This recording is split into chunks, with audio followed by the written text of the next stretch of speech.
आज की ये जो वर्तमान दुनिया है ना, वे आंकड़ों पर निर्भर है। आंकड़े जिसको हम डेटा बोलते हैं, यानी कि समंक। सरकार कोई नीतियां बनाने चाहती है तो सबसे पहले डेटा कलेक्ट करती है। सरकार कोई योजना बनाने जाती है तो डेटा चाहिए, ठीक है ना। स्कूल में कोई प्रोग्राम होना है तो कितने बच्चे अरेंज होने हैं, शादी होनी है तो कितने मेहमान बुलाने हैं, कितना खर्चा आएगा, डेटा चाहिए। इसका मतलब होता है ये पूरी दुनिया किसी भी डिसीजन को लेने से पहले डेटा कलेक्ट करती है, और डेटा कलेक्ट करने के बाद उसको एनालाइज करती है, फिर कोई डिसीजन लेती है। मतलब डिसीजन मेकिंग करने के लिए डेटा का होना कंपलसरी है। और ये डेटा है क्या, कितने टाइप का होता है, कि आज इस क्लास में हमें यही पढ़ना है। क्योंकि जो सांख्यिकी है, स्टैटिस्टिक्स है, वो इन समंकों का अध्ययन करता है, समंकों के बारे में पढ़ता है, संख्याओं के बारे में एनालाइज करता है, फिर एक एस्टिमेट रिजल्ट दे देता है, और उसी के अकॉर्डिंग आगे के काम किए जाते हैं। और ये हर एक जगह होता है। तो आज के समय में वर्तमान युग, इसको यूं कह सकते हैं, it is the era of data, जहां पर डेटा को बहुत ही ज्यादा महत्व दिया जाता है, क्योंकि उसके बिना कोई भी काम, कोई भी नीतियां नहीं बन सकती। तो चलिए हम बात करते हैं डेटा क्या होता है और ये कितने प्रकार के होते हैं। आज इस क्लास का हमारा यही टॉपिक है। तो जब हम डेटा की बात करते हैं, समंक की बात करते हैं, इसको समंक बोल सकते हैं, इसको हम आंकड़े बोलते हैं, इसको हम डेटा बोलते हैं, ठीक है। ध्यान में रखिएगा। तो ये है क्या, कोई भी सूचना है, कोई भी इंफॉर्मेशन है, कोई भी तथ्य है, जब उसको अंकों के रूप में, संख्यात्मक रूप में हम रिप्रेजेंट करते हैं तो उसे डेटा कहते हैं। जैसे हमारे स्कूल में बहुत सारे बच्चे हैं, हमारे स्कूल में बहुत सारे बच्चे हैं, चलो ठीक है, इंफॉर्मेशन है। अगर मैंने कहा कि हमारे स्कूल में 1000 स्टूडेंट्स है तो ये डेटा है।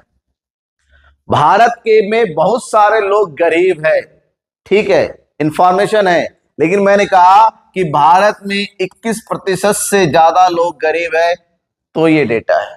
मतलब जब सूचनाओं को नंबर दे दिया जाता है, सूचनाओं को नंबर के रूप में रिप्रेजेंट किया जाता है, तो उसी को हम डेटा कहते हैं। सरकार ने बहुत सारी लाभकारी योजनाएं बनाया और इससे बहुत सारे लोगों को फायदा हुआ, इंफॉर्मेशन है। लेकिन इसी इंफॉर्मेशन हम कहे, सरकार ने एक योजना बनाई जिसमें 2 करोड़ लोगों को फायदा पहुंचा, तो ये समंक है। और इसी बात की स्टडी स्टैटिस्टिक्स में किया जाता है कि ये समंक किस तरह से जुटाए जाते हैं, समंक कितने प्रकार के होते हैं। तो जैसे ही हम इसके बारे में पढ़ेंगे तो थोड़ा सा और जान लेते हैं कि समंकों का अर्थ क्या होता है। मतलब यह है कि तथ्यों के उन समूहों से होता है जिन्हें हम संख्याओं में व्यक्त कर सकते हैं, और एक उचित स्तर द्वारा बिना गिने या अनुमानित किया जा सकता है। मतलब कोई भी तथ्य अगर उसको हम नंबर में रिप्रेजेंट करते हैं, किसी पूर्व निश्चित उद्देश्य के लिए जिन्हें एकत्रित किया जाता है और जिन्हें एक दूसरे से संबंधित रूप में व्यक्त किया जाता है, उन्हें हम समंक कहते हैं। और समंक को का जो कलेक्शन होता है, उसका जो एकत्रीकरण किया जाता है, उसको जब कलेक्ट करते हैं ना, उसके पीछे हमेशा एक उद्देश्य होता है, क्योंकि हर उद्देश्य के लिए उसी हिसाब से डेटा को कलेक्ट किया जाता है। बिना पूर्व निश्चित उद्देश्य के, बिना किसी ऑब्जेक्टिव पे, अगर हमें पता है नहीं किसके लिए डेटा करना, तो क्या डेटा कलेक्ट करोगे, किस तरह का डेटा कलेक्ट करोगे, तो यहाँ प्रॉब्लम आ जाती है। तो सबसे पहले समंकों को कलेक्ट करने से पहले हमें इस बात का जानना जरूरी है कि आखिर हमें समंक किस बात के लिए चाहिए, आखिर इसका उद्देश्य क्या है, किस उद्देश्य की पूर्ति हम करना चाहते हैं।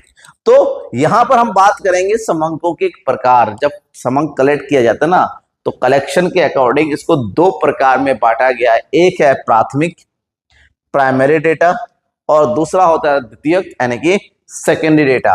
तो यहां पर हमें इन दोनों के बारे में डिटेल से पढ़ना है कि अगर प्राथमिक समंक क्या है और द्वितीयक समंक क्या होता है, what is primary data and what is secondary data.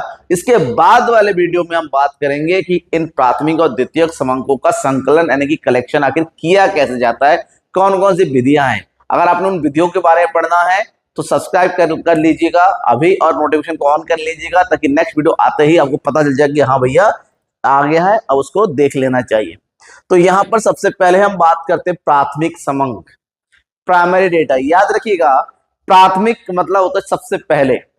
तो ये वो डेटा होता है, ये वो समंक होता है जहां पर जो इन्वेस्टिगेटर होता है यानी कि जिसको डेटा चाहिए, वो बंदा जिसको डेटा चाहिए उसको इन्वेस्टिगेटर बोलते हैं, यानी कि निरीक्षक, ठीक है, कलेक्शन करने वाला। तो वो आदमी जिसको डेटा चाहिए होता है अपने उद्देश्यों की पूर्ति के लिए, उसको जब सबसे पहले खुद ब खुद अपने खुद के सोर्स से खुद जाकर डायरेक्टली डेटा कलेक्ट करता है और पहली बार करता है, बिल्कुल प्राइमरी लेवल पे करता है, ओरिजिनल होता है, तो उसे प्राथमिक डेटा यानी कि प्राइमरी डेटा के नाम से जानते हैं। मतलब बेसमक जिन्हें अनुसंधानकर्ता द्वारा पहली बार एकत्रित किया जाता है उसे प्राथमिक या प्राथमिक समक या प्राथमिक आंकड़े कहते हैं। अनुसंधानकर्ता यानी कि इन्वेस्टिगेटर। इन्वेस्टिगेटर अनुसंधानकर्ता वह व्यक्ति होता है जो अपने किसी उद्देश्य की पूर्ति करना चाहता है और उसके लिए डेटा कलेक्ट कर रहा है। अगर वो पहली बार अपने खुद के सोर्स के साथ अपने दम पर प्राइमरी लेवल पर ओरिजिनल वे में डेटा कलेक्ट कर रहा है तो उसे प्राथमिक डेटा कहते हैं। इस तरह के संकलन में अनुसंधानकर्ता स्वयं नए सिरे से समकों का संकलन, वर्गीकरण, विश्लेषण और प्रकाशन करता है। मतलब पूरा प्रोसेस खुद ब खुद करता है, नए तरीके से करता है, शुरू से लेकर सारे स्टेप खुद ब खुद पर। आपको मैंने बताया था कि स्टैटिस्टिक्स के प्रोसेस क्या है, समकों का संकलन, फिर वर्गीकरण, फिर प्रस्तुतिकरण, फिर विश्लेषण, फिर होता है आपका आगे की स्टेप्स। तो यहाँ पर ये सारी प्रक्रिया अनुसंधानकर्ता स्वयं करता है, अपने लेवल पर करता है। प्राथमिक समंक वे समंक होते हैं जिन्हें पहली बार किसी अनुसंधानकर्ता द्वारा किसी निश्चित उद्देश्य के लिए संकलित किया जाता है। समझ में आ गया? जैसे देश की जनसंख्या का गिनना है, अब ये जनगणना हो रही है, तो केंद्र सरकार की तरफ से अपॉइंट किए गए जो कर्मचारी है लोगों के घर घर जा रहे हैं, अभी मकान कितने मकान हैं, मकानों में कितने कमरे हैं, कितने लोग रहते हैं, ये जानकारी इकट्ठा कर रहे हैं। उसके बाद दोबारा फिर से फरवरी में आप लोगों के घर पे आएंगे और पूछेंगे आपके घर में कितने लोग हैं, कौन क्या काम करते हैं, कौन लोग कहाँ रहते हैं, विदेश में कौन रहता है, घर पे कौन रहता है, कितने बच्चे हैं, कौन कितना पढ़ा लिखा है। तो सरकार का खुद का आदमी आपके घर पे आ रहा है, आपसे इंफॉर्मेशन डायरेक्टली कलेक्ट करके और ऑनलाइन गवर्नमेंट की पोर्टल में अपलोड कर रहा है। तो इस तरह के संकलन को हम प्राथमिक डेटा कहते हैं। सरकार प्राथमिक डेटा कलेक्ट कर रही है और इसके लिए लंबा चौड़ा टाइम चाहिए, बहुत लंबा टाइम चाहिए कि इतनी बड़ी आबादी में, इतने बड़े देश में डायरेक्टली लोगों से पूछ के डेटा कलेक्ट किया जा रहा है।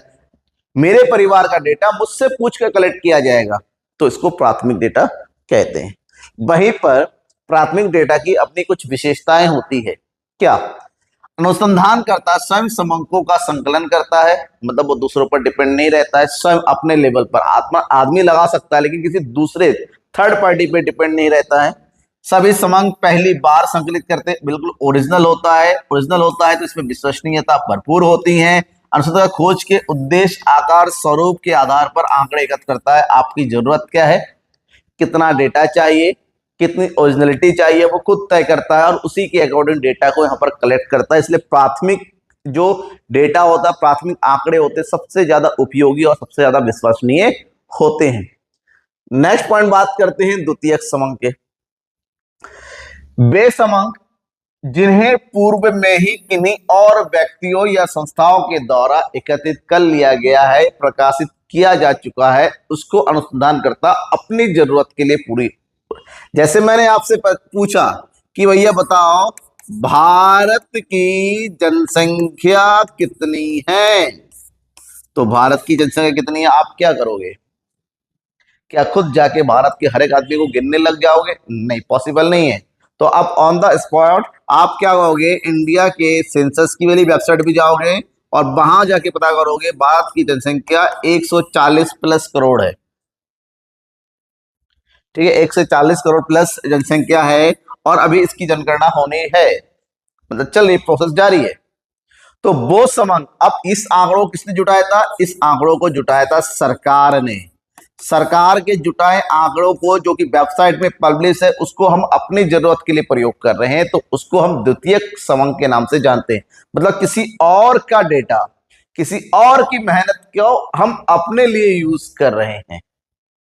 ठीक है। यदि कोई नया अनुसंधानकर्ता इन्हीं आंकड़ों का इस्तेमाल अपने अनुसंधान में करता है, यानी कि उसके लिए ये समंक द्वितीयक समंक कहलाते हैं, मतलब किसी और के डेटे को अगर हम, लेकिन इसके लिए प्रॉब्लम ये है कि उस बंदे ने जो पहली बार डेटा कलेक्ट किया था ना, वो उसके अपने उद्देश्य रहे होंगे, उसकी अपनी विधियां रही होंगी, उसके अपने तरीके रहे होंगे, उस हिसाब से डेटा कलेक्ट किया। अब उस डेटा को अगर हमें प्रयोग करना है तो जाहिर सी बात है बहुत सारी सावधानियां तो बरतनी ही पड़ेगी।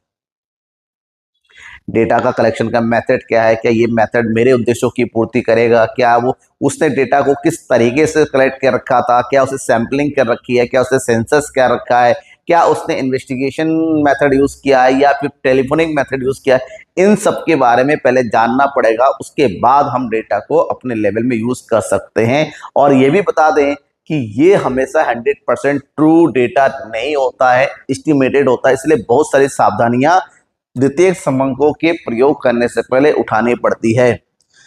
इसलिए कहीं पर भी देखना होगा, जैसे न्यूज़पेपर वाले वो कहीं पर कोई डेटा वगैरह लिखते हैं तो उसके नीचे सोर्स लिखते हैं कि यहाँ हमने ये डेटा इस सोर्स से लिखा है, ये हमारा डेटा नहीं है। कहीं पर भी कोई भी बंदा जो किसी भी आंकड़ों को प्रस्तुत करता है, जैसे मैं भी बहुत सारे वीडियो में बहुत सारे डेटा देता हूं तो वहां पर सोर्स लिखा जाता है कि ये आंकड़े, ये डेटा इस जगह से मैंने लिया हुआ है। आपको अगर मेरे डाटा के ऊपर विश्वास ना हो, अब वहां तो मैंने उसके डेटा यूज किया, मैंने खुद कलेक्ट नहीं किया। तो ये सावधानियां वगैरह यहाँ पर बरती जाती है, ठीक है, ध्यान में रखिएगा। अब इसके बारे में एम ब्लेयर ने कहा है द्वितीयक समंक वे है जो पहले से ही अस्तित्व में होते हैं, जो वर्तमान प्रश्नों के उत्तर के अतिरिक्त किसी अन्य उद्देश्य को पहले से ही एकत्र किए जा चुके होते हैं, ऐसे डेटा को प्राथमिक। और ये सारे डेटे आज के डाइट में तो जो ऑनलाइन टाइम है, आज के जो इलेक्ट्रॉनिक मीडिया का टाइम है, हर चीज किसी ना किसी वेबसाइट में पब्लिश होता है।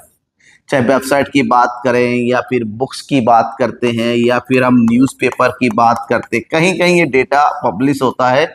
बस हमें क्या करना है, हमें देखना है कि हमें कौन सा डेटा चाहिए और हमें पता होना चाहिए ये डेटा कौन सी वेबसाइट मिलेगा या कौन से न्यूज़पेपर मिलेगा। बस हमें पहुंचना है, डेटा मिल गया, कोई प्रॉब्लम नहीं होती है। हम बस उसको अपने लिए क्या करेंगे, यूज करेंगे, ठीक है।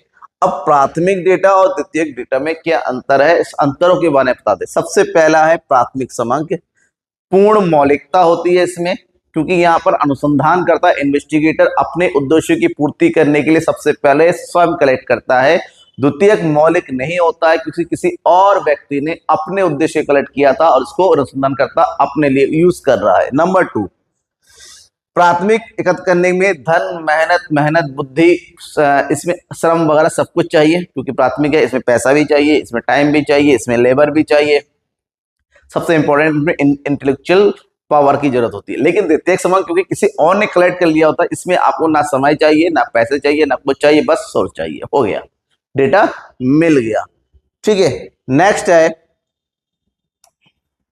प्राथमिक डेटा सदैव ही, ये हमेशा जो अनुसंधान करता है उसके अनुकूल होता है। क्यों? क्योंकि उसने खुद अपने हिसाब से डेटा कलेक्ट कर रहा है। लेकिन जरूरी नहीं है कि जो सेकेंडरी डेटा है वो अनुसंधानकर्ता के अनुकूल होगा, उसके फेवर में होगा, उसको फेवर में होगा या नहीं होगा। बात यह है कि उसकी बुद्धिमत्ता के ऊपर वो किस तरह से डेटा को यूज करता है, क्योंकि डेटा तो किसी और का है, ठीक है।